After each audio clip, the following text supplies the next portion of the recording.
আসসালামু আলাইকুম সবাইকে তানিয়াজ কিচেন স্টোরিতে আবারও স্বাগতম জানাচ্ছি আজকের নতুন রেসিপি দেখার জন্য। চিকেনের একই রকম রান্না খেতে যখন আর ভালো লাগে না, তারা এই শীতের সিজনে এই পালং চিকেনটা ট্রাই করতে পারেন। খেতে হয় অসম্ভব মজার। আশা করছি রেসিপি সবার কাছে ভালো লাগবে। রেসিপি ভালো লাগলে অবশ্যই চ্যানেল সাবস্ক্রাইব করে আমার পাশে থাকবেন। এর জন্য এখানে আমি 1 কেজি পরিমাণ চিকেন রেগুলার কাট করে কেটে ভালো করে ধুয়ে পানিতে ঝরিয়ে নিয়েছি। এবার এর মধ্যে দিয়ে দিয়েছি 1 টেবিল চামচ করে আদা এবং রসুন বাটা, 1 চামচের থেকে একটু বেশি লাল মরিচের গুঁড়া, 1 চা চামচ পরিমাণ হলুদের গুঁড়া, 1 চা চামচ পরিমাণ ধনিয়ার গুঁড়া এবং 1 চা চামচ পরিমাণ জিরার গুঁড়া।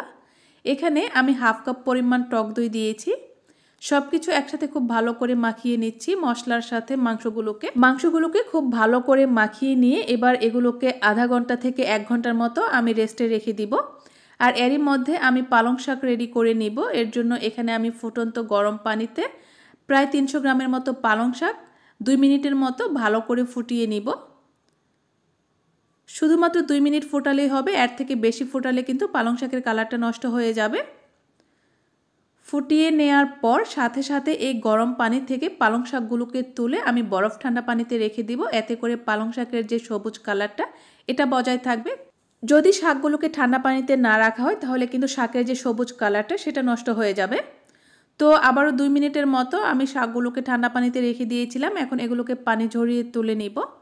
পানিটা ঝরিয়ে নেওয়ার পর এবার এর মধ্যে আমি প্রথমেই দিয়ে দিচ্ছি হাফ কাপের মতো ধনিয়া পাতা, তারপর দিয়ে দিচ্ছি 4-5টা রসুনের কোয়া। এখানে আমি বড় রসুনের কোয়া নিয়েছি। তারপর 3টা কাঁচামরিচ এভাবে ভেঙে ছোট করে দিচ্ছি যাতে করে ব্লেন্ড করতে সুবিধা হয়। আরও দিচ্ছি 6 থেকে 7টার মতো কাজু বাদাম। এখন সব কিছু একসাথে ভালো করে ব্লেন্ড করে নিয়েছি।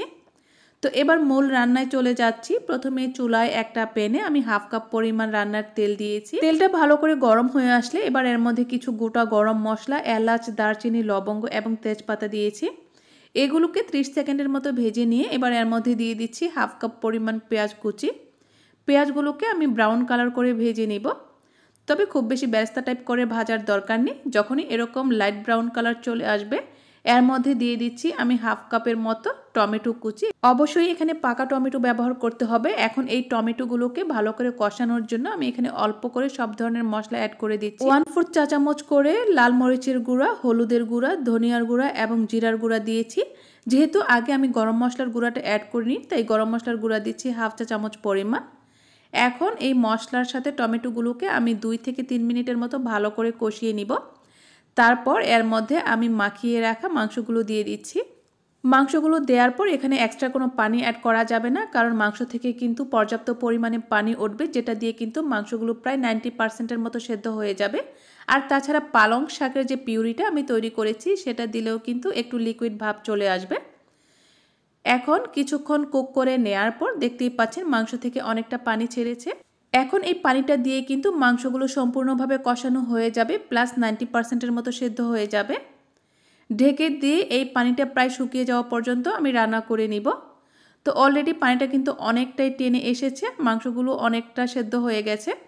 এই পর্যায়ে আমি যে পালং শাকের পিউরিটা তৈরি করে রেখেছিলাম সেটা দিয়ে দিচ্ছি। বাটিটা ধুয়ে অল্প পরিমাণে পানি অ্যাড করে দিয়েছি 2 টেবিল চামচের মতো।